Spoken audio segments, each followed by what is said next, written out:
के लिए अपनी जान को दिया है। तारीफ कीजिए। तेरे मार खाने से यीशु मैंने शिफा पाई है। तेरे मार खाने से यीशु मैंने शिफा पाई है। तेरे मार खाने से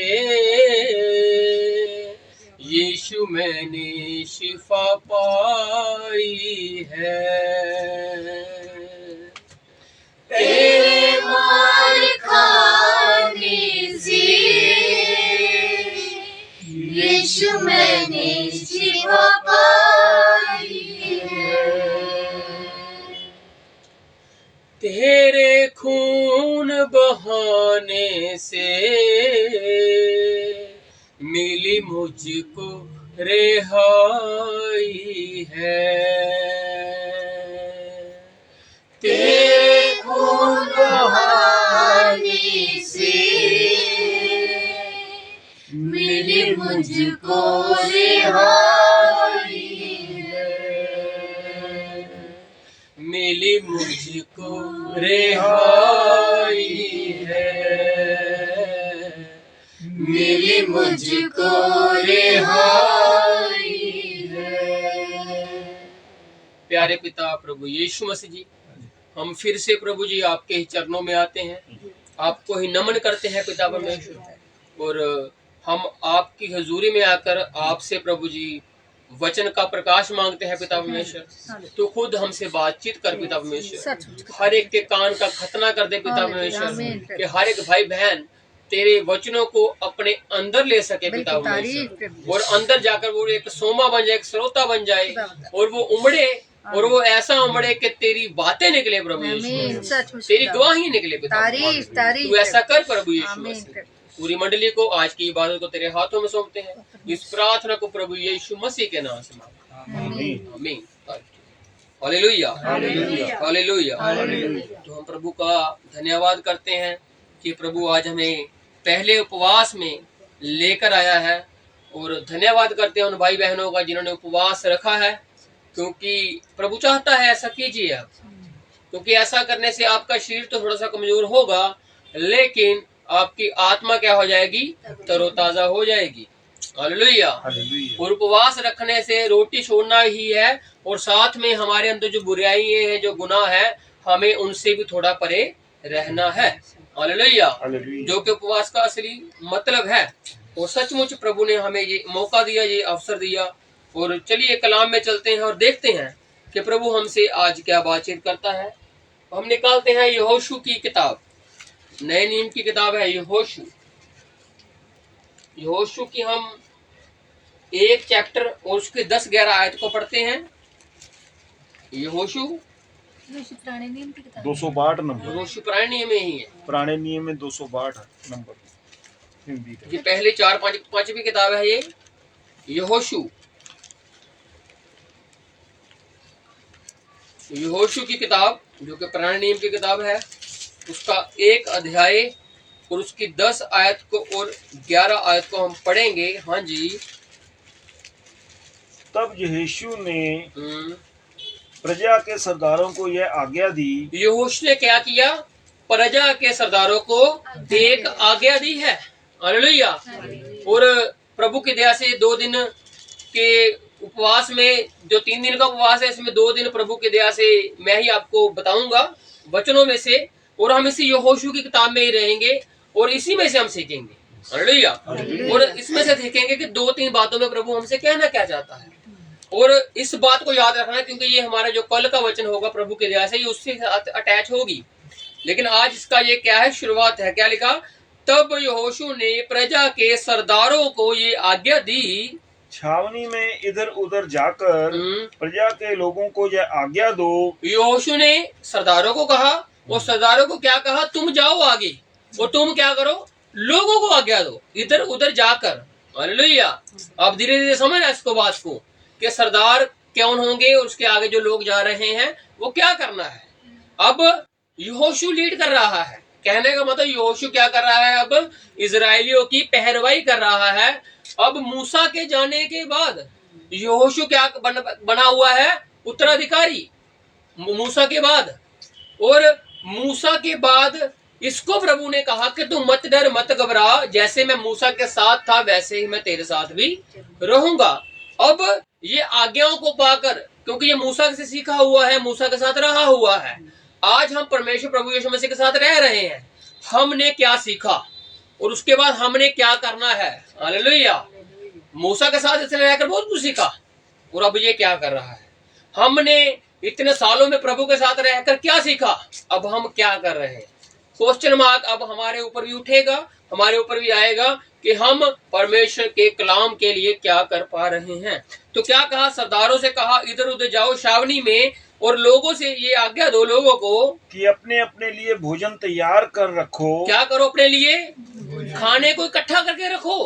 क्यों करना है, क्योंकि 3 दिन के भीतर तुमको इस यरदन के पार उतरकर उस देश को अपने अधिकार में लेने के लिए जाना है। किसको लेने के लिए जाना है, यरदन के पार उस देश को।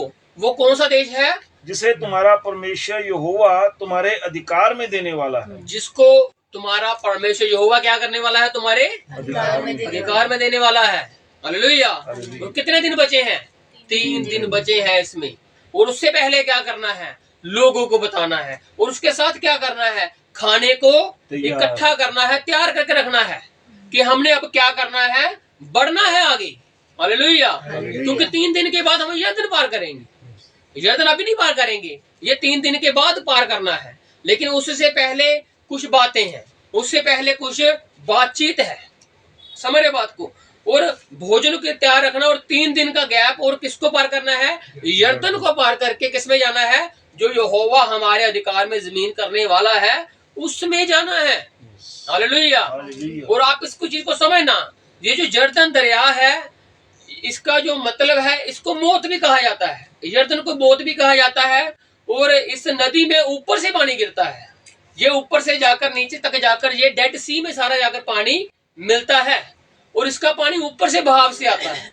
अब देखना आ गया कि जाकर यरदन में एक बहुत बड़ी घटना होने वाली है। लेकिन उससे पहले एक हिदायत आ गई यहोशू की तरफ से लोगों के लिए, जबकि यहोशू को यह हिदायत देने वाला परमेश्वर ही है। हालेलुया। मूसा चाहे लीड कर रहा था, लेकिन मूसा को सब हुक्म सब बातें प्रभु दे रहा था, यहोवा दे रहा था। अब वैसे ही यहोशू गया है, लेकिन यहोशू से बातें वही यहोवा कर रहा है। जिसने कहा मैं मूसा के साथ था, अब वो कह रहा है मैं तेरे भी साथ हूँ। अब इसको जो यरदन नदी है ये एक बीच का पॉइंट है, इस पार और उस पार, इन दोनों के पार एक यरदन नदी है। यरदन नदी को पार करने के लिए 3 दिन का समय बचा हुआ है। और कहता है 3 दिन के बाद हम क्या करेंगे, यरदन को पार करेंगे, क्योंकि उसके बाद क्या है, एक जीवन। अब हम कल इसके बारे में थोड़ा और डिस्कस करेंगे कि यरदन के उस पार क्या होने वाला है। इस पार का आज माहौल देखेंगे हम लोग कि यरदन के इस पार क्या हो रहा है, और कल को देखेंगे हम यरदन के उस पार क्या होगा।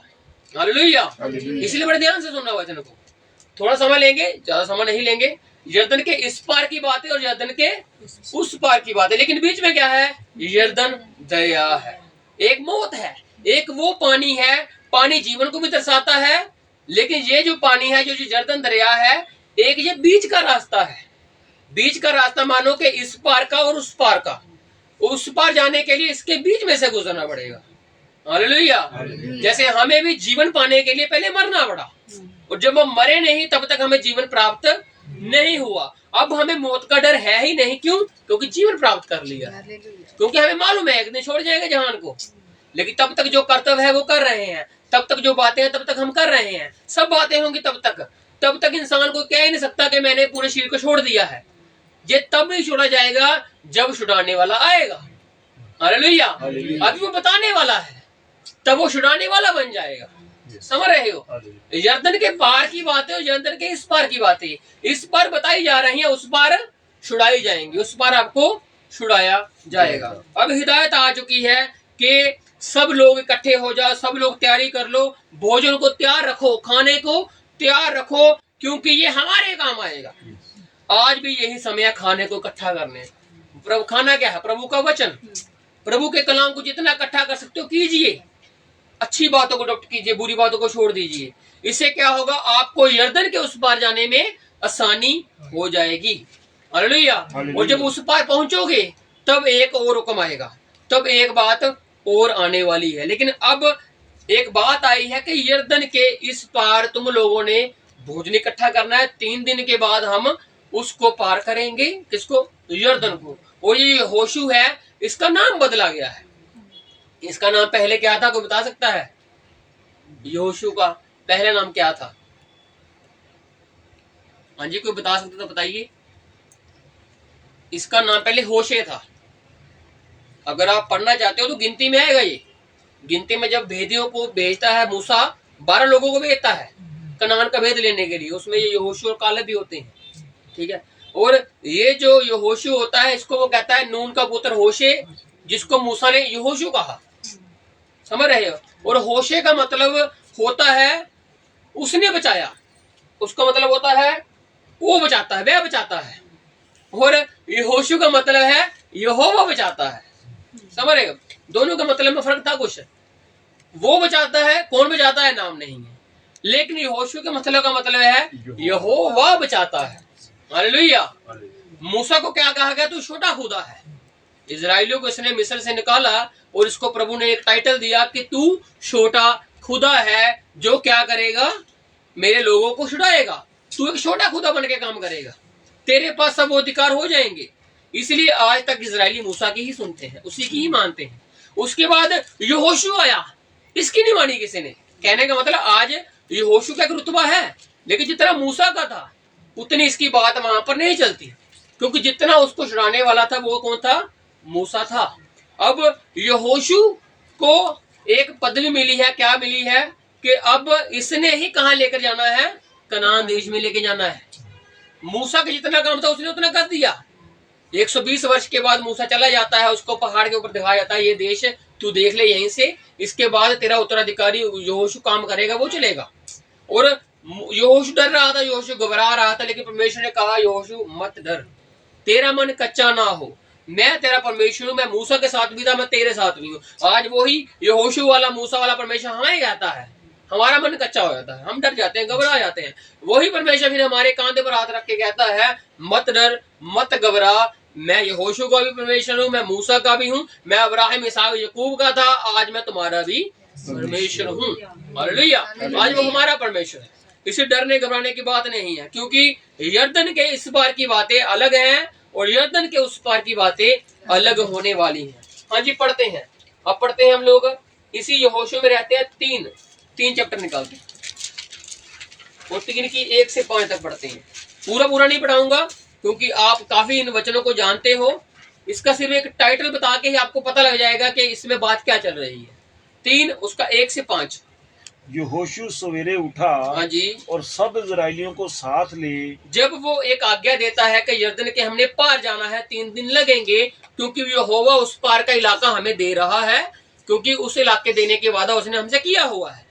उसके दरमियान क्या होता है? 2 चैप्टर में यरीहो का भेद लेने के लिए वो वहां पर लोगों को भेजता है। 2 लोगों को वहां पर भेजता है, वो वहीं पर रहते हैं। 3 दिन वहां पर भी लग जाते हैं उनको, जहां पर वो बजाते हैं। लेकिन उसके दरमियान जब वो भेद भूत चला जाता है, तो उसके बाद अब तीसरे दिन के बाद क्या करना है? यर्दन के पार भी तो जाना है, जो उसने कहा था 3 दिन के बाद यहोवा हमें यर्दन पार कराने वाला है। अब यहोशू सवेरे उठा और सब इजराइलियों को साथ ले शितीम से कूच कर, हाँ जी, यर्दन के किनारे आया। शितीम से इसने निकला और कहाँ आ गए? अब ये यर्दन के किनारे आ गए। अभी उस पार जाना है, अभी इस पार है। ये समझ रहे हो? इस पार इसने पहले लोगों को बता दिया था इकट्ठा कर लो, भोजन तैयार कर लो, क्योंकि अब हमने उस तरफ जाना है। और अब इसने किनारे पर आके डेरे खड़े किए और कुछ बातें अभी इसने फिर से बतानी है। हाँ जी, और वे पार उतरने से पहले वहीं टिक गए। अभी पार नहीं गए, अभी टिक गए हैं। अभी टिक गए हैं तो कुछ बातें कौन कर रहा है? यहोशू कर रहा है। यहोशू से किसने की? यहोवा ने की। और यहोवा की बातें यहोशू बताने वाला है किनको? उन लोगों को जिसको उसने कहा कि अब हम यर्दन के पार जाएंगे, भोजन इकट्ठा कर लो, 3 दिन, अब तीसरे दिन का पॉइंट आ चुका है, अब उसको पार करने का समय आ चुका है। हाँ जी। और 3 दिन के बाद सरदारों ने छावनी के बीच जाकर किनारे पर आ चुके हैं। अब 3 दिन के बाद वही एग्जैक्ट टाइम जो उसने ठहराया हुआ था कि अब हम क्या करेंगे, यर्दन को पार करने वाले हैं। और यर्दन जब इस समय पर ये पहुंचे हैं ना, यर्दन का उफान पर है, जिस किनारे पर है ना वहां पर भी पानी बह रहा है। इतना पानी है, इतना पानी है कि कोई सोच भी नहीं सकता कि यर्दन के उस पार जाए कैसे जाए। अब लेकिन 3 दिन का समय ठहराया है, तो उसके बाद तो कुछ अचंबा होने वाला है। हालेलुया। तो क्या लिखा है कि 3 दिन तक ये वहीं पर टिके रहे। और 3 दिन के बाद सरदारों ने छावनी के बीच जाकर जी प्रजा के लोगों को यह आज्ञा दी, जब तुमको अपने परमेश्वर यहोवा की वाचा का संदूक और उसे उठाए हुए लेवीय याजक भी देख पड़े, तब अपने स्थान से कूच करके उसके पीछे पीछे चलना। देखो यहोशू ने क्या कहा था, सरदारों को कहा था कि तुम इधर उधर जाकर ये बातें बताओ। वहां पर क्या लिखा था कि खाना इकट्ठा करो, 3 दिन के बाद हम निकलेंगे। लेकिन और भी बातें हुई, वो अब बताई जा रही हैं सरदारों के द्वारा ही। जब वो छावनी के बीच इकट्ठे हुए, लोगों को बताने लगे, देखो भाई 3 दिन के बाद हमने उसको पार करना है। यहोशू ने ये बताया था, अब उसने ये भी बताया है हमें कि हम क्या करेंगे, जब हम याजकों को क्या करेंगे, संदूक उठाए हुए कांधे पर देखेंगे, तो क्या करना है, हमने निकलना है, कूच करना है। वाचा का संदूक जब कांधे पर देखेंगे हम लोग, तो हमारा एक ही मकसद है, बाहर निकलना। हालेलुया। आज यहोवा की जो वाचा है वो क्या है, उठाए जाने पर है। परमेश्वर ने कहा मैं उठाए जाने पर हूँ। आज कलीसिया उठाए जाने पर है। उठाए जाने का मतलब आज संदूक, जो वाचा का संदूक है, हमारे अंदर है। और हमारे अंदर परमेश्वर क्या कहता है, तुम एक दूसरे को क्या किया करो, शांति दिया करो, कि हमारा छुटकारा ऊपर से आने वाला है। हालेलुया। ऊपर संदूक, ऊपर संदूक कांधे के ऊपर। अब हम एक दूसरे को क्या कहते हैं, हम जल्दी बदलने वाले हैं। हमारा कूच करने का समय निकट आ चुका है, क्योंकि यर्दन के हमने उस पार जाना है। मौत को पार करके हमने उस पार जीवन में प्रवेश करना है, जो अधिकार प्रभु ने हमें दिया है उस देश के लिए, कि तुमको मैं उस देश में लेके जाऊंगा। अब वो देश, हम ये नहीं कि हम कनान में पहुंचेंगे, ये नहीं कि हम यर्दन के उस पार पहुंचेंगे, हम तो उस जगह पर पहुंचेंगे जिसको सुना नहीं जाता, जिसको देखा ही नहीं जाता। वो बात जो यहोवा ने अपने लोगों के लिए रखी हुई है, जो देखने में नहीं है लेकिन सुनने में और समझने में बहुत अच्छी लगती है। हालेलुया। तो क्या है, उसने कहा जब तुम याजकों को संदूक कांधे पर देखो, तो क्या करना है, उठाए हुए लेवीय याजक भी देख पड़े, तब अपने अपने स्थान से कूच करके उसके पीछे पीछे चलना। परंतु उसके और तुम्हारे बीच में 2000 हाथ के लगभग अंतर क्या हो, एक अंतर होना चाहिए संदूक के बीच में और तुम्हारे बीच में। लेकिन धन्यवाद करो उस परमेश्वर का जिसने तुम्हें निकट आने का मौका दे दिया। हालेलुया। उस वक्त एक वाचा थी कि संदूक के पास सिर्फ याजक ही जा सकते हैं। अब एक वाचा आ चुकी है कि यहोवा कहता है जितने मुझसे प्रेम करते हैं मेरे पास आओ, मैं तुम्हें क्या करूंगा, जीवन की बातें सिखलाऊंगा। हालेलुया। देखो यहोवा ने हमारे लिए कितना सरल कर दिया। अब वो हमें दूर से नहीं कहता देखो, अब वो कहता मुझे पास आकर देखो, मेरा टेस्ट करके देखो कि मैं कैसा परमेश्वर। अब मुझे हमें चखने के लिए कहता है वो। अब हमें चखने की बारी है उसकी, क्योंकि यहोवा हमारा भला परमेश्वर है और कहता मुझे चख के देखो कि मैं कितना भला हूँ। हाँ जी। तुम संदूक के निकट न जाना। हाँ जी, तब नहीं जाना था, लेकिन अब परमेश्वर कहता आओ, ताकि तुम देख सको कि किस मार्ग से तुमको चलना है। संदूक क्या करता था, लोगों को मार्गदर्शक था। संदूक के उठाने वाले कौन थे, लेवी याजक थे। और जैसे जैसे वो चलेंगे तुम लोगों ने उसके पीछे पीछे ही चलना है, क्योंकि वो तुम्हारा क्या करेगा, मार्गदर्शक करेगा। क्योंकि यर्दन को पार करना है, एक मृत्यु पर विजय प्राप्त करनी है, और वो तुम बिना यहोवा की सहायता से नहीं कर सकते हो। आज अगर हमें जीवन प्राप्त करना है तो हमें अपना मार्गदर्शक की तरफ देखना है, जो हमारा परमेश्वर प्रभु यीशु मसीह है, और हमने उसके पीछे चलना है। और वो हमारा मार्गदर्शक करेगा कि हमने यर्दन से कैसे गुजरना है, हमने उस मौत पर विजय प्राप्त कैसे करनी है, जिससे हम बचे और हमारा घराना बचे, क्योंकि यहोवा ने ऐसा ही कहा। तो क्या कहता है, तुम लोगों ने उसके पीछे पीछे चलना है, क्योंकि अब तक तुम इस मार्ग पर होकर नहीं चले। क्योंकि अब तक तुम पहाड़ी वाले मार्ग से नहीं होके गुजरे, जंगल से गुजर चुके, लाल समंदर भी तुम लोगों ने देख लिया। अब कौन सी बारी है? एक ये भी पानी है, ये भी एक क्या है? दरिया है, रिवर है। और इस दरिया नदी को पार करने के लिए, यरदन नदी को पार करने के लिए क्या होगा? तुमने कभी इसको पार नहीं किया, ऐसा कोई रास्ता देखा ही नहीं है जो कि किनारे किनारे तक पानी होता हो। हाँ जी। फिर यहोशू ने प्रजा के लोगों से कहा तुम अपने आप को पवित्र करो, क्योंकि कल के दिन यहोवा तुम्हारे मध्य में आश्चर्य कर्म करेगा। क्या करेगा? परमेश्वर बड़ा काम करने वाला है, एक आश्चर्य कर्म करने वाला है। उससे पहले तुम लोग क्या करो? अपने आप को पवित्र करो। हालेलुया। अपने आप को यहोवा के वचनों से लपेट लो, क्योंकि यहोवा के वचन ही आपको पवित्र कर सकते हैं और कोई दुनिया की बात नहीं कर सकती है। इसलिए परमेश्वर के वचन को जितना आप अपने इर्द गिर्द रख सकते हो रखिए, क्योंकि जे अगर वचन हमारे अंदर और हमारे इर्द गिर्द होगा तो हमारी जिंदगी में बड़े बड़े काम होते ही रहेंगे। हालेलुया। जो देखने में नहीं आएंगे लेकिन होते रहेंगे और होते रहेंगे क्योंकि यहोवा कहता है कल के दिन। अब वो कहता है हमेशा मैं तुम्हारे मध्य में हूँ और तुम्हारे लिए मैं क्या करता हूँ? बड़े बड़े कार्य करता हूँ। अब ये क्या है? इजराइलियों का यरदन नदी को पार करने के आदेश हैं। तो अब हम चलते हैं थोड़ा सा आगे, इसके बाद ये 4 चैप्टर में 4 की 1 में चलते हैं। अब यहाँ पर क्या होता है? जी पढ़ते पहले 4 को। जब सारी जाति के लोग यरदन के पार उतर चुके, सारी जाति क्या होगी? यरदन के पार अब उतर चुकी है। और 3 चैप्टर में क्या था? यरदन नदी को पार करना था और वहां पर ये पार कर लेते हैं। हमने पूरा नहीं पढ़ा क्योंकि जितनी वो आज्ञा मिली है लोगों ने उस आज्ञा के अनुसार ही किया। जब इन्होंने देखा कि याजकों ने संदूक उठा लिया, याजक निकल पड़े, तो लोग 2000 के हाथ की दूरी के पीछे संदूक को देखते देखते देखते ये चलते हैं। और ऐसा होता है जब यरदन दरिया के दरमियान उसके बीच में याजकों के पांव पड़ते हैं। असल में पांव याजकों के थे लेकिन ऊपर संदूक यहोवा का था। हालेलुया। जब यहोवा का कदम उस दरिया में पड़ा, उस यरदन में पड़ा, तो यरदन का एक पानी एक साइड पर ही खड़ा रह गया। समझ रहे हो? एक जो पानी जो बहता ही रहता है, यहोवा ने यहाँ पर एक बड़ा काम करके दिखाया, क्योंकि यहोशू ने कहा था अपने आप को पवित्र करो, कल के दिन यहोवा तुम्हारे मध्य में आश्चर्य कर्म करेगा। हालेलुया। क्योंकि लोग सोच रहे थे कैसे पार करेंगे, लेकिन यहोशू ने परमेश्वर की आज्ञा पाकर बताया कि हम ऐसे पार करेंगे।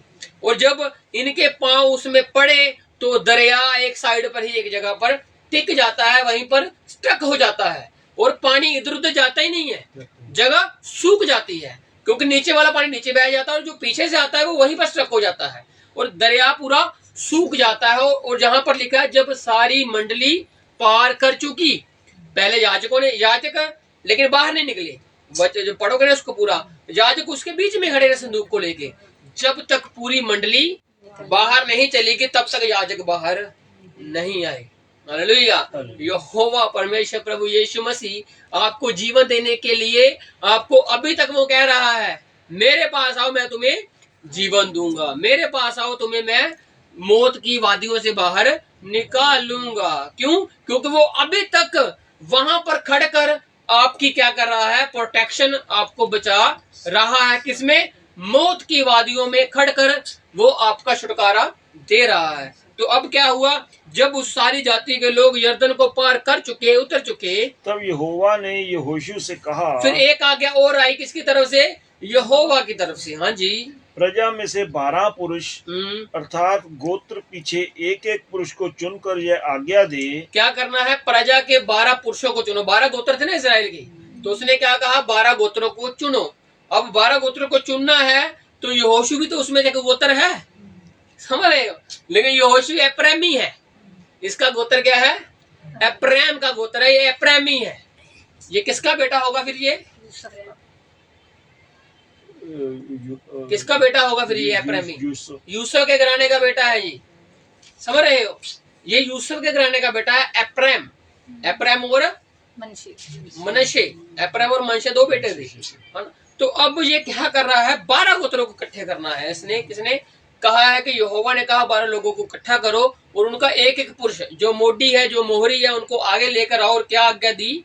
तुम यरदन के बीच में यहाँ याजकों ने पांव धरे थे, हाँ, वहाँ से 12 पत्थर उठाकर, जहाँ पर याजकों के पांव धरे गए थे उस जमीन में जाओ, उस जगह पर जाओ और क्या करो? वहां से 12 पत्थर लेकर आओ। और क्या करना है पत्थरों का? और अपने साथ पार ले चलो। और क्या करना है? अपने साथ पार ले चलो। कहाँ पर? अब ये यरदन के इस पार से उस पार की बात है, समझ रहे हो? लेकिन उस पार की एक बात है कि पत्थर उठाओ वहां से। अब समझ आगे आगे जाकर ये बात और गहरी होने वाली है, इसलिए कान को खोल लीजिए कि 12 पत्थर। उससे पहले क्या था? 3 दिन के बाद हम यरदन पार करेंगे, खाना इकट्ठा कर लो, ठीक है? अब यरदन पार हो चुका है, अब ये उस पार उतर चुके हैं। और उस पर जब उतर चुके हैं तो परमेश्वर ने कहा इन लोगों से कहो कि जिस जगह पर याजकों ने क्या किया था? पांव धरे थे, वहां के क्या कर लो? पत्थर उठाओ, एक एक पत्थर उठाओ। और पत्थर कैसे उठाए जाएंगे? कांधे पर रखकर। पत्थर भारी होते हैं, जो ये पत्थर की बात होगी, क्योंकि इन्होंने पत्थर उठाया और आगे जाकर क्या किया? और जहाँ आज की रात पड़ाव होगा वहीं उनको रख देना। जहां तुम टिकोगे वहीं पर इन पत्थरों को भी रख देना है। पत्थर रख दिए, इसका मतलब क्या? इसका मतलब आगे जाकर होगा कि ये किसी चीज की क्या है? याद दिलाएगा। कौन? पत्थर। किसके पत्थर? याजकों के पांव धरे हुए पत्थर।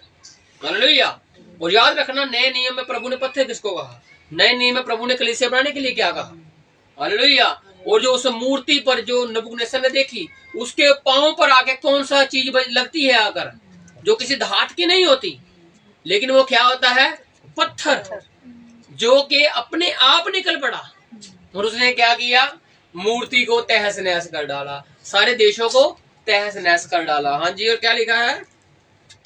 तब यहोशू ने उन 12 पुरुषों को, जिन्हें उसने इजराइलियों के प्रत्येक गोत्र में से छांटकर ठहरा रखा था, तो क्या हुआ? इन लोगों ने वैसा ही किया, 12 पत्थरों को लिया और 12 पत्थरों को जिस जगह पर ये टिके, इन्होंने उसी जगह पर क्या कर दिया? उस पत्थर को टिका दिया और ये वहीं पर क्या होते हैं? टिक जाते हैं। और 12 पत्थरों की एक याद है। हाँ जी, पढ़ते हैं आगे। और बुलवाकर कहा तुम अपने परमेश्वर यहोवा के संदूक के आगे यरदन के बीच में जाकर, निर्गमन 12 पढ़िए। निर्गमन 12। अब ये पत्थर और ये निर्गमन 12 आपको कुछ याद दिलाएगा।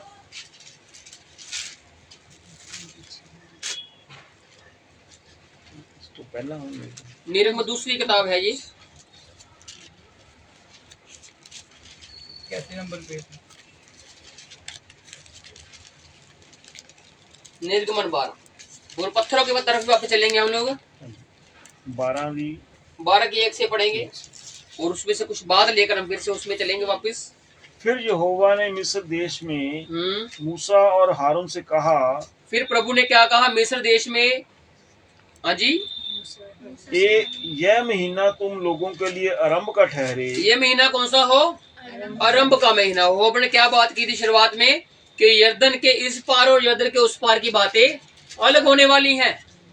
इस बात को समझना आप लोग, क्योंकि थोड़ी सी बात छोड़कर हम यहाँ पर खत्म करेंगे आगे जाकर, लेकिन इस पार की बातें और उस पार की बातों को समझना। और ये कब की बात है? ये तुमको बताया कि कब की बात है? ये निर्गमन 12 के जो पढ़ रहे हैं हम लोग, फसह का पर्व है ये कब की बात है? गुलामी से बाहर आने से पहले की बात है कि ये उसमें से पहले क्या हुई? एक यादगारी है। एक यादगारी के लिए प्रभु ने कहा। और वहां पर से जो 12 पत्थर उठाए गए हैं वो भी एक क्या है? यादगारी के लिए है, एक याद है।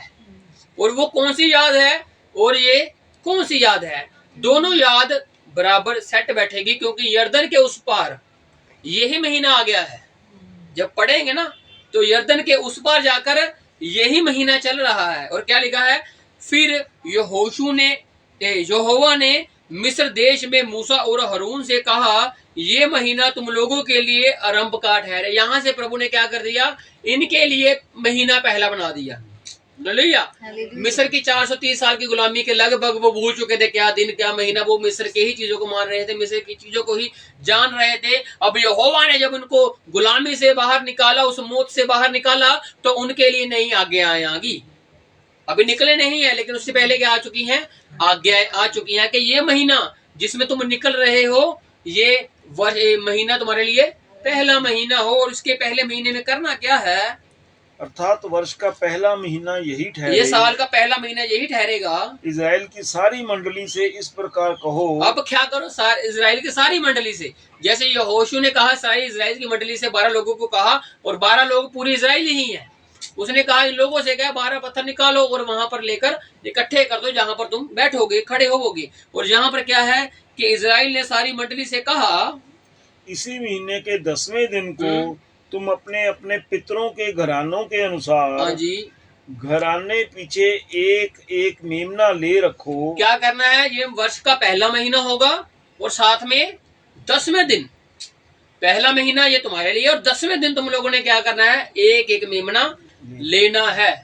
और कल हम इसके ऊपर और बात करेंगे कि ये जो फसा के 7 दिन आते हैं, जो 15 से लेकर 21 तक चलते हैं, यहाँ पर आगे जाकर आते हैं, ये 14वें दिन को उस लेले को करते हैं, वध करते हैं। कौन, इसराइली। अभी 10वें दिन आगे आई है, पहले महीने के 10वें दिन, और आगे जाकर आएगा कि चौथे दिन तुम लोगों ने क्या करना है इसका। हाँ जी, और यदि किसी के घराने में एक मेमने के खाने के लिए मनुष्य कम हो, हाँ जी, तो वह अपने सबसे निकट वाले पड़ोसी के साथ, हाँ जी, प्राणियों की गिनती के अनुसार एक मेमना ले रखे। यहाँ पर क्या है, मेमना, लेकिन वहां पर क्या है, पत्थर। समझ रहे हो। अब ये भी एक याद है, ये जो अब करने वाले हैं इसराइली, और वो भी एक याद है जो वहां पर भी इसराइली करने वाले हैं। यरदन के इस पार और यरदन के उस पार, मिस्र के बीच और मिस्र के बाद। समझ रहे हो, मिस्र के बाद इन्होंने उजाड़ ही देखा था, उसके बाद ये उजाड़ में ही रहे।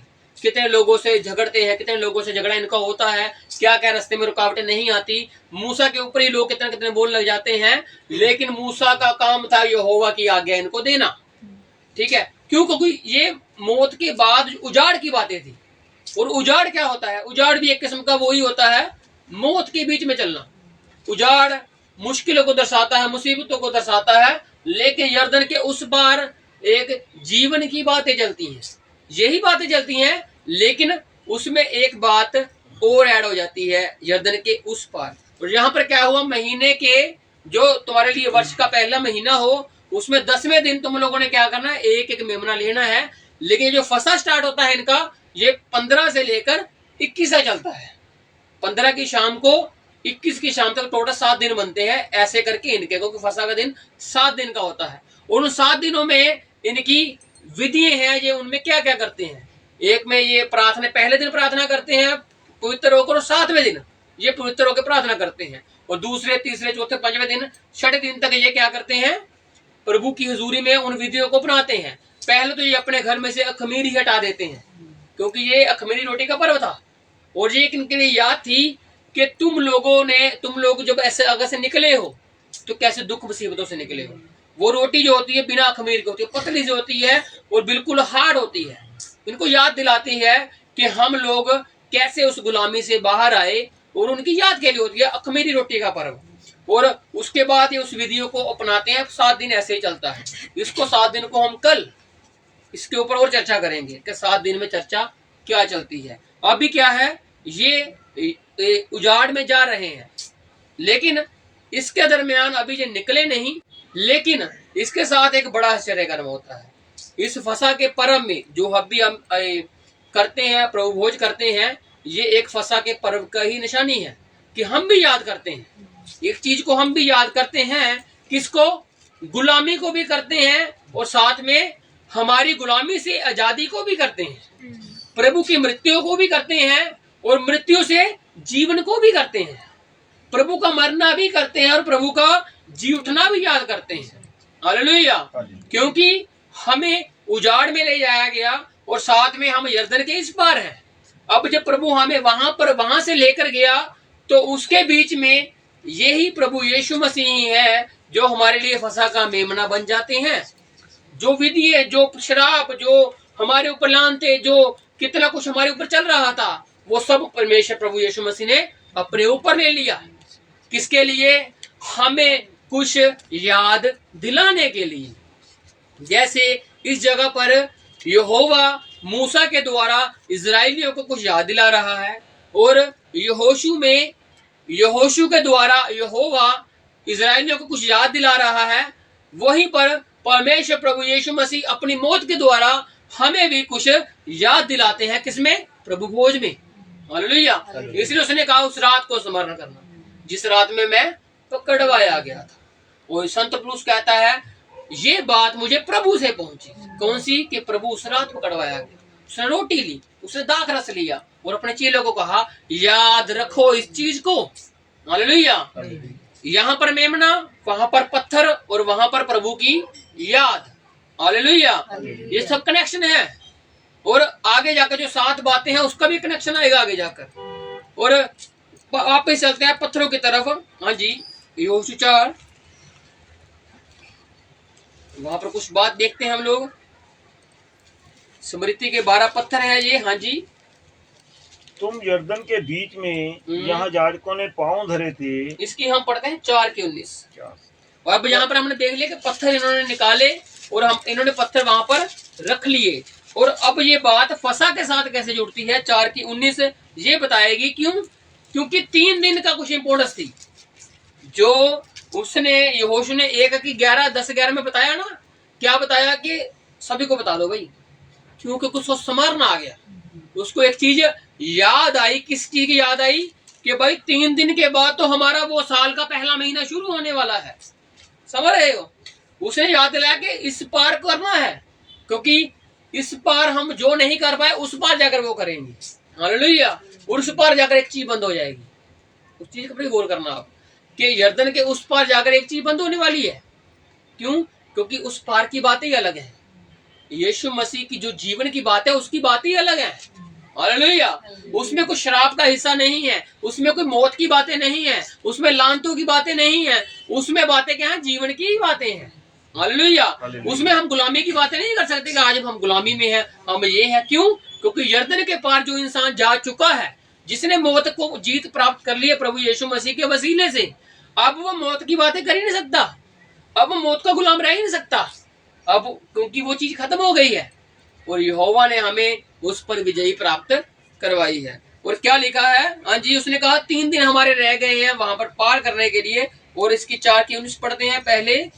पहले महीने के 10वें दिन को प्रजा के लोगों ने यर्दन में से निकलकर यरीहो की पूर्वी सीमा पर गिलगाल में अपने डेरे डाले। यरीहो की पूर्वी सीमा, यरीहो की पूर्व की तरफ पड़ता है कौन सा देश?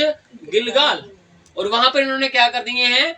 डेरे डाले हैं। और डेरे डालने के साथ इन्होंने क्या किया है? महीने के, वही आ गया ना, वही फसा वाला महीना, महीने के 10वें दिन, वही एग्जैक्ट बात जो फसा में लिखी थी वहां पर, अब वही बात लिखी है कि पहले महीने के 10वें दिन को प्रजा के लोगों ने यर्दन में से निकलकर क्या किया? यरीहो के पूर्व की ओर गिलगाल में डेरे किए। और जो 12 पत्थर यर्दन में से निकाले गए थे, हाँ जी, उनको यहोशू ने गिलगाल में खड़े किए। और कहाँ पर खड़ा किया? गिलगाल में खड़ा कर दिया। क्योंकि उसके बाद क्या आने वाला है अब आगे? हाँ जी, पूर्व की ओर। किसकी पूर्व की ओर इन्होंने डेरे खड़े किए? यरीहो की ओर। और यरीहो को भी पार करना है। यर्दन तो पार हुआ है। यर्दन क्या थी? एक मौत को पार कर लेना। अब यरीहो जो है, इसके बारे में कल चर्चा करेंगे हम लोग कि यरीहो को, जिसके बारे में लिखा है कि यरीहो के पूर्व की ओर उन्होंने क्या किए? गिलगाल में डेरे खड़े करके यहाँ पर ये एक बात करते हैं। और यहाँ पर ये बात करते हैं कि फसा करना है, क्योंकि पत्थर क्या थे? याद दिलाते हैं। पढ़ते हैं हाँ जी आगे। तब उसने इजराइलियों से कहा, आगे को जब तुम्हारे बाल बच्चे अपने माता पिता से यह पूछें, हाँ जी, इन पत्थरों का क्या मतलब है? पत्थरों का मतलब क्या है? तब तुम यह कहकर उनको बताना। कुछ कहना है भाई। अरे हाँ जी आगे। इजराइली यर्दन के पार स्थल ही स्थल चले आए थे। क्या बताना है? इजराइलियों ने क्या किया? स्थल ही स्थल, भूमि के ऊपर, जमीन के ऊपर जो पानी भरा देख रहे हो ना तुम लोग, ये पानी तब नहीं था जब यहोवा ने हटा दिया। अब तुम पानी देख रहे हो, लेकिन पत्थर ये है ही इसलिए बताने के लिए कि क्या है, ये सूखा सूखा हो चुका था जब इजरायलियों ने ये पार किया। हालेलुया। आज पत्थर प्रभु ने कलीसिया को कहा है, और पत्थर एक गवाही देता है। प्रभु ने कहा पत्थर चिल्ला उठेंगे, देंगे खुदा को महिमा।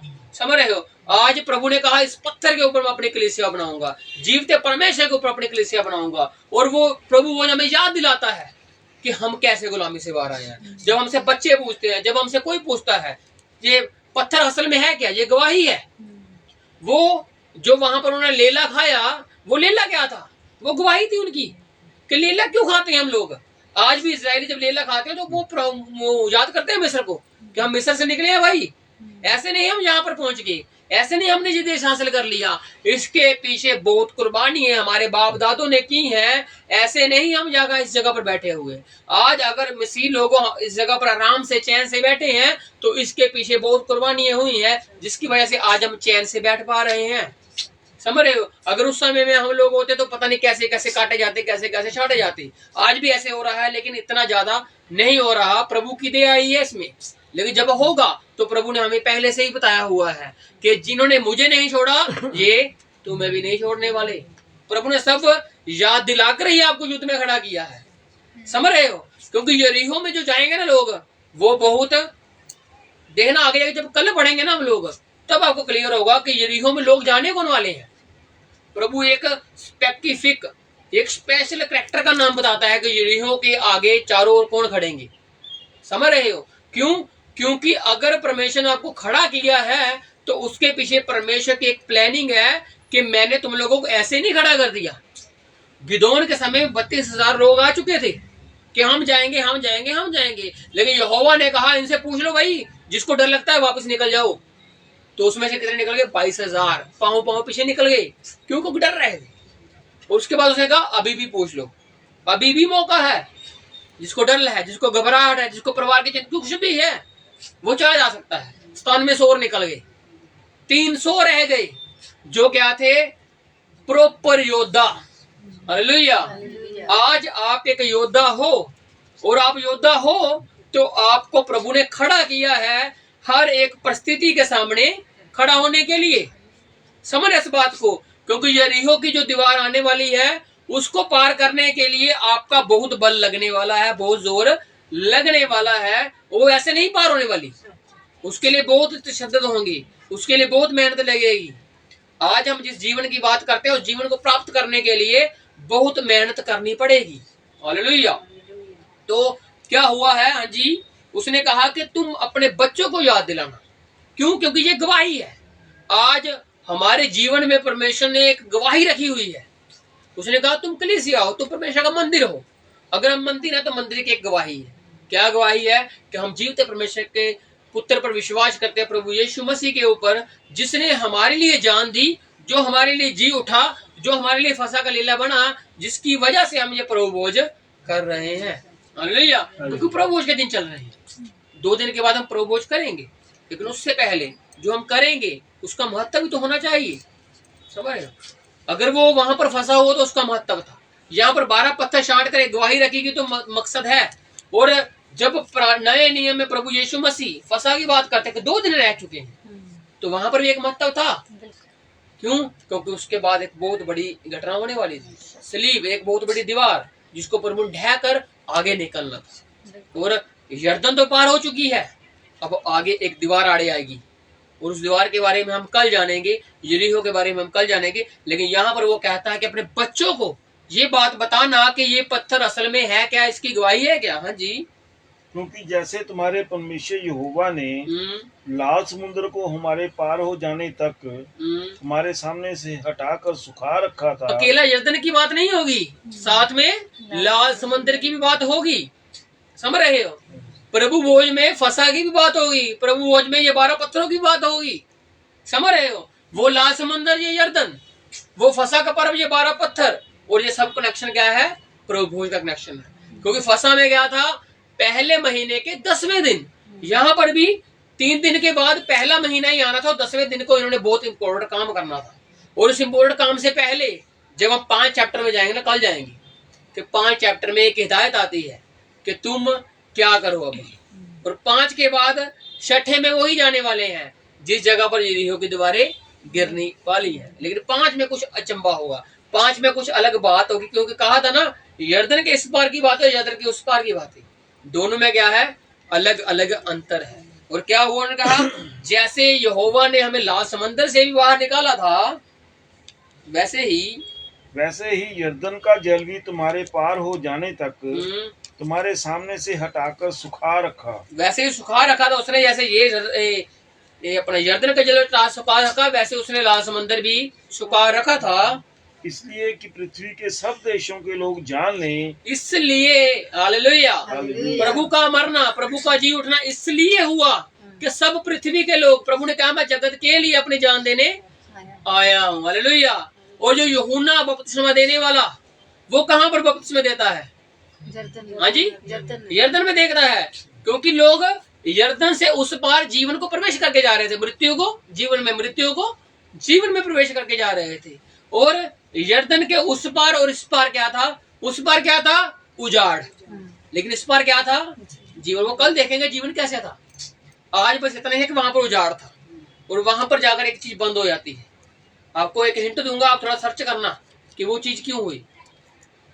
अभी क्या हुआ कि इसलिए कि पृथ्वी के सब लोग जाने, क्या जाने कि यहोवा का हाथ बलवंत है, यहोवा की समर्थ बलवंत है, उसका हाथ बलवंत है। यीशु मसीह मुर्दों में से जी उठा के लोग जाने के वो बलवंत परमेश्वर है। हालेलुया। लोग कब्रों में है, लेकिन कब्र से परमेश्वर ही प्रभु यीशु मसीह अकेला बाहर। आज भी लोग इजराइल में उसकी कब्र देखने जाते हैं जो कब्र से निकल चुका है। हालेलुया। और भी कब्रें हैं, और भी हैं, लेकिन लोग उसको स्पेशल इसलिए देखने जाते हैं कि एक हुआ है जो कब्र से बाहर आया है। हालेलुया। और वो कोई और नहीं, प्रभु यीशु मसीह ने ही ऐसा काम करके दिखाया है। इसलिए कि लोग जाने। ये काम क्यों हुए कि यहोवा जाने, सब लोग जाने यहोवा के बड़े बलवंत हाथ को। परमेश्वर का जी उठना ही इसलिए है कि लोग जाने। प्रभु हुआ इसलिए था कि लोग जाने कि लेला असल में है कौन। हाँ जी। और तुम सर्वदा अपने परमेश्वर यहोवा का भय मानते रहो। हमने क्या करना है? ये काम हुए क्यों है कि हम लोग यहोवा का भय मानते रहे। हालेलुया। और उसकी विधियों पर, उसकी गतिविधियों के ऊपर, उसके साथ साथ चलते रहे, क्योंकि यहोवा हमें साथ चलाना चाहता है। समझ रहे हो? हम दूर दूर चलते हैं, हम आज भी व्यवस्था वाली बात चाहते हैं कि संदूक आगे हम बहुत पीछे रहेंगे, लेकिन यहोवा ने हमें अपना हाथ पकड़कर हमें अपने साथ ही कर लिया। समझ रहे हो? उजाड़ू पुत्र को जानते हो ना आप लोग? उजाड़ू पुत्र सोचता था क्या होगा, लेकिन जब वो घर गया उसके पिता ने ही गले लगा लिया उसको। समझ रहे हो? आज हम भी उजाड़ में थे, उजाड़ू पुत्र की तरह थे, लेकिन जब परमेश्वर पिता के पास आई तो उसने हमें गले से लगाया। उसने ये नहीं कहा कि मैं बहुत पवित्र हूं, तू मुझसे 2000 फुट की दूर में रह। उसने कहा नहीं, तू तब भी मेरा बच्चा था, तू अब भी मेरा बच्चा है, आ मेरे गले लग जा। दुनिया के भीड़ ने तुझे फंसा लिया था, लेकिन अब तुझे मैं जीवन की ओर लेकर चलूंगा। हालेलुया। क्योंकि अब मैं देह में आ चुका हूँ। हालेलुया। आज उसने देह हमें अपना मंदिर बना लिया हुआ है। आज वो हमारे दरमियान, हमारे बीच में है, और हमें उसके गवाह बनना है।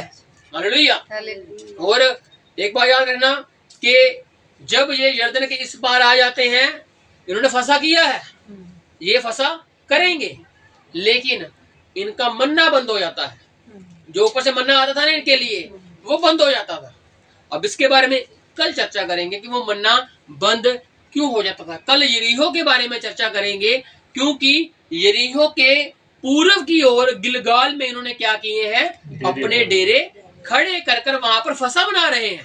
वहां पर ये उस 12 पत्थरों की याद में जो प्रभु ने इनको बाहर निकाला, उस पत्थरों के साथ में बैठकर ये एक चीज याद कर रहे हैं कि जैसे मूसा ने वो बड़ा काम किया, ऐसे यहोशू के समय में ये बड़ा काम हुआ है, तो हम उसकी याद में, समझ रहे हो, वो एक याद थी गुलामी के निकलने की, और ये भी एक याद है यरदन के पार आने की। और हम एक और याद करेंगे कि परमेश्वर ने हमें कैसे बाहर निकाला। हालेलुया। वो हम कल देखेंगे कि इनका मन्ना बंद क्यों हुआ। हम कल देखेंगे कि यरीहो की दीवारों के ओर इन्होंने किसको खड़े किया और हमें क्या बनना है। समझ रहे? उसके आले दुआले, उसके इर्द गिर्द किन लोगों को खड़े करता है ये यहोशू, यहोवा की आज्ञा पाकर। ये खुद नहीं करता, खुद करता तुझे बहुत कुछ कर लेता, अपने रिश्तेदारों को तुमको खड़ा कर देता, लेकिन यहोवा ने एक हिदायत दी कि यहोशू इर्द गिर्द मेरे चुने हुए लोग और उनकी एक पहचान है, वो ही खड़े होने चाहिए। हालेलुया। आज यरीहो की दीवार गिराने के लिए प्रभु हमें एक हिदायत देता है कि तुम लोगों ने उस दीवार को पार करने के लिए कैसे करना है, लेकिन उससे पहले कुछ काम होंगे, उससे पहले कुछ कर्तव्य है जो प्रभु बताता है। और कल आप इस पर सर्च करके आना कि उनका मन्ना जो ऊपर से गिरता था वो क्यों बंद हो गया। मैं पूछूंगा कल आपसे कि उनका मन्ना बंद क्यों हुआ, तो ये आपने बताना है कल कि मन्ना बंद क्यों हुआ। ऊपर से गिरता था तो ये जब यरदन के पार आया तो क्यों बंद हो गया, समझ रहे हो? क्या यहोवा ने बातें करनी बंद करती? ये आपने सर्च करना है, ये आपने बाइबल में लिखा हुआ है, उसको पढ़ना कि इनका मन्ना बंद क्यों हो जाता है। हालेलुया। तो ये आंखों को बंद करते हैं और प्रभु का धन्यवाद करते हैं, उसके नाम की महिमा करते हैं। धन्यवाद, तारीफ कीजिए, तारीफ कीजिए। कोई चारा घर तुझ सा नहीं, कोई रहबर तुझ सा नहीं, कोई चारा घर तुझ सा नहीं, कोई रहबर तुझ सा नहीं, कोई चारा घर तुझ सा नहीं, कोई रहबर तुझ सा नहीं, कोई चारा घर तुझ सा नहीं, कोई रहबर तुझ सा नहीं। तूने अपनी जान देकर मेरी जिंदगी बचाई है, तूने अपनी जान देकर मेरी जिंदगी बचाई है। तेरे मार खाने से यीशु मैंने शिफा पाई है, तेरे मार खाने से यीशु मैंने शिफा पाई है। तेरे खून बहाने से मिली मुझको रिहाई है, तेरे खून बहाने से मिली मुझको रिहाई है, मिली मुझको रिहाई है, मिली मुझको रिहाई है। Hallelujah, hallelujah, hallelujah, hallelujah. तुम अपनी आंखों को बंद रखेंगे, स्वर्गीय प्रार्थना हम भाई जगजीत के साथ करेंगे। हे हमारे पिता, हे हमारे पिता, तू जो स्वर्ग में है, तू जो स्वर्ग में है, तेरा नाम पवित्र माना जाए, तेरा नाम पवित्र माना जाए, तेरा राज्य आए, तेरा राज्य आए, तेरी इच्छा तेरी इच्छा जैसे स्वर्ग में पूरी होती है, जैसे स्वर्ग में पूरी होती है, वैसे पृथ्वी पर भी हो। वैसे पृथ्वी पर भी हो। हमारे दिन भर की रोटी आज हमें दो, हमारे दिन भर की रोटी आज हमें दो, और जिस प्रकार जिस प्रकार हमने अपने अपराधियों को क्षमा किया है, हमने अपने अपराधियों को क्षमा किया है, वैसे तू भी हमारे अपराधों को क्षमा कर। वैसे तू भी हमारे अपराधों को क्षमा कर। हमें परीक्षा में ना ला, हमें परीक्षा में न ला, परंतु बुराई से बचा, परंतु बुराई से बचा, क्योंकि राज्य, क्योंकि राज्य, पराक्रम पराक्रम और महिमा और महिमा सदा तेरी है। सदा तेरी ही है। आमीन। आमीन। अब से लेके परमेश्वर का प्रेम, उसकी संगति, उसका फजल भरा हाथ हमारे साथ यूं ही बना रहे। आमीन। आमीन।